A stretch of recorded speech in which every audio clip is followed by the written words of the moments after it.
I know last week we were probably a little. Monday and Tuesday weren't great. I think kind of a hangover from the Cincinnati game, and we talked to our players about that. That you can't let a team beat you twice. So how you train during the week is really how you play on Saturday. So we got to really work on the beginning of the week and making sure we have a good beginning of the week. We didn't have a good beginning of the week last week. So what does having a good Monday mean to you? Just being able to focus and concentrate on what you can control, and what you can control is your effort and your attitude today. So what's in the past you've learned from, but then you got to move on. You just can't keep dwelling on. Obviously last week was what happened the Thursday before, or this week what happened on Saturday before. We got to get on, and our sole focus and attention has to be on Oklahoma. What were your takeaways from watching the film? Same things that happen when you lose football games, the critical mistakes. We lost the turnover battle. We were -2.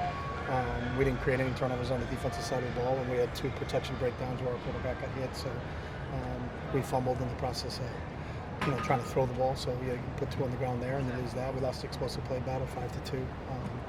Some of that on 2 of those plays it was tackling. Twice we had a shot at him on 1 play. The other time 3 guys missed a tackle, so there's 5 missed tackles on 2 plays.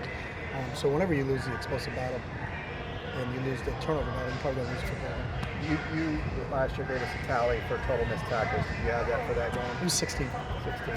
And was that that was worse than the first game, I would assume? Yep. And 5 were on 2 plays. So really, I think we were pretty good. But besides those 2, and those 2 led to explosive plays, and I think they led to drives. So.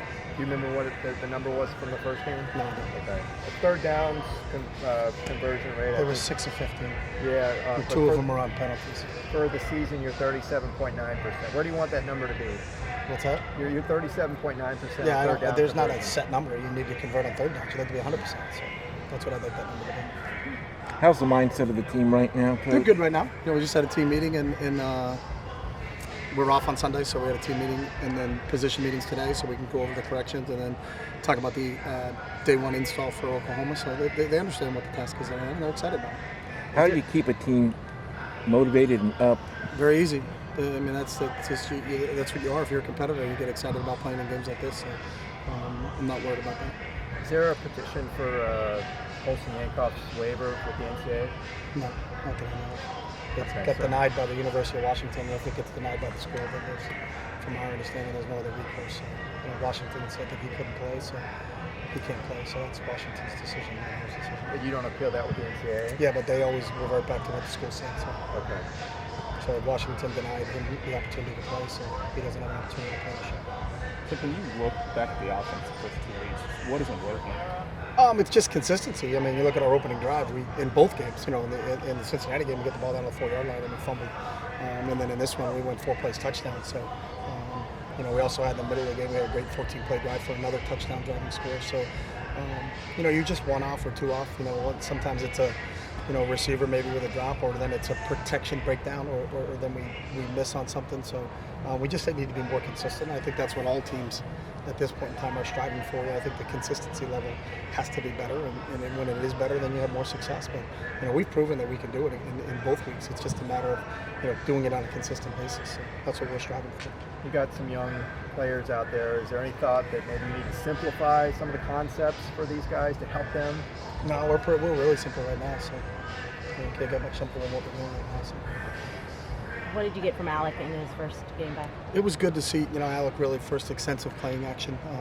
He did some nice things. He got a tweak there in the middle of, I think it was the third quarter, but came back and finished out the game for us. So, there's a lot of new faces that are getting opportunities to play, and they'll grow from their experiences. But I thought Alex competed and battled, and he'll grow from the experience. So it was good to have him out there. We got him and Sean next to each other, and Sean was better in game 2 than he was in game 1, which is what you're striving for. So.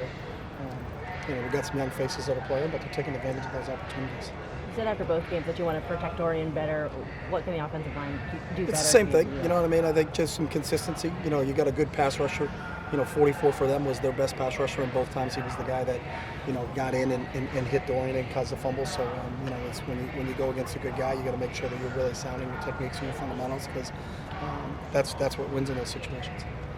Your defense has given up 47 points to teams that have scored 6 points in their other 2 games. What's the level of concern? Again, you're into the comparison game. Yeah. I'm not into the comparison game. So that's not. I don't even think of what the scores they were in other games. I think we played really good run defense again yesterday. I think we held them under 2 yards a carry. We got to do a better job on the back end and coverage. you're going to see the game much differently than I am. But is there concern that there hasn't been as much progress week 1, week 2 on offense? No, I think you're playing individual teams, and again, please give credit. Cincinnati and San Diego State are good football teams. I think, sometimes everybody gets caught up in, what happened, when sometimes you give credit to them. I think that's, Rocky Long's teams have been outstanding ever since he's taken over there, and Luke's team won 11 games 2 years ago. The year before that. So we played against 2 really good teams. They were 2 really good tests for us. We don't play FCS opponents. So there's some teams that sit there at 2-0 right now, but they haven't played anybody, haven't been tested, so you don't know if they're good or not. We know we played 2 really good teams, and we got another really good team coming up. So we're always going to do that. We want to play against good competition, and that's part of the process. So we got to get better, and we got to get better in all areas.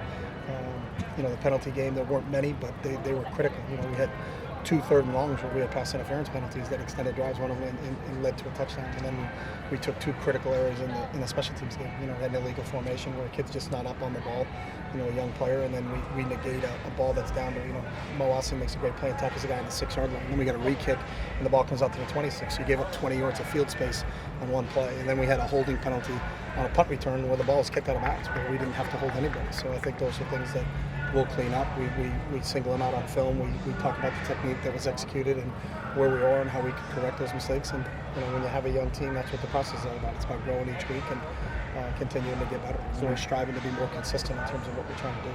So internally, there's no quote-unquote panic button, but you feel like there's never a panic in the right button. direction. You got to have a good Monday. When you have a good Monday, that leads to as the week goes along, and that's what the process is all about. So you don't tear up the root of the tree to see if it's growing. You just keep watering it, you keep growing it, and doing what you're supposed to do, and that's what happens over the course of time. I think we all live in a society where we want a quick fix and an instant pill, but it doesn't exist. It's never existed in this game. So you just can't say right now, hey, let's run an entirely new defense and entirely new offense. You do that, you probably lose by 1,000. So you got to be consistent and get better at what you do and what we're good at. And we got young players that are playing for the first time, and they're making experienced mistakes, and hopefully that they're not making the same mistakes. And that's when you have issues, when the same mistakes continue to rear its head. When one kid doesn't set the right way and you're getting beat on an outside pass rush because he's taking an inside step, things like that is what you're trying to correct. And our guys have been good, but you need to get more experience, and you need to play more. The unique thing about our game, you don't have any preseason games, so you just jump right into it. And some of these kids that are playing right now have never really played in a game. So now when they're playing in a game, and that's when their first time to get these experiences are, and then what they did well, you build upon, and what they haven't done well, then we need to coach them up. So. How would you describe Dorian's performance on Saturday? I thought Dorian did a good job, completed 69% of his balls, did not really put the ball in harm's way.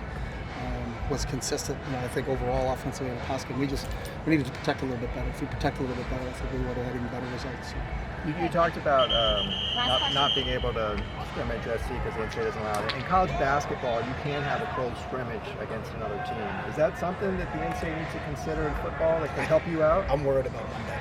Yeah. So I love and you make me think a lot with your overarching philosophical questions, but we can't get Kosa Yankoff a waiver to play, and he transferred for academic reasons. So the last thing I'm thinking about is trying to figure out if we can get scrimmages against people because basketball does. That's way above what I got. So we're just going to have a really good Monday today. But I appreciate you making my mind think. Okay? All right, thank you. Thanks, guys.